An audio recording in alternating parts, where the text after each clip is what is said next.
Boys, this is my official YouTube. Don't forget to check it out right now.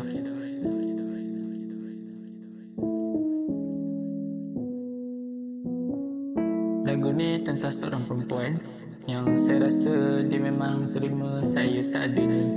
So setiap kali saya mula mengenali hati dia, makin lama kita orang makin rapat.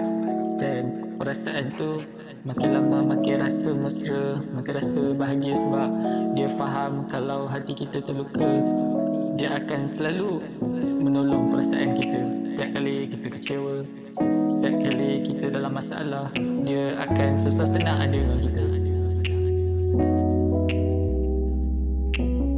Di mana saja kau berada, hati kau tetap milikku. Oh sayangku, oh sayangku. Di mana saja, tak kira kau kaya atau sederhana, kau tetap menjadi pertama untuk hatiku. Sayang, aku cuma mahu kau rasa cinta, cinta pandang pertama kita rasai berdua, kerana hati kau di angkasa.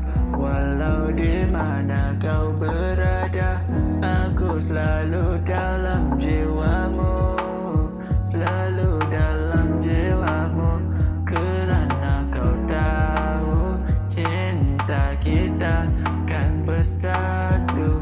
Biarpun kecewa, tapi itu dulu. Sekarang apa yang ku inginkan, hanya mahu dirimu.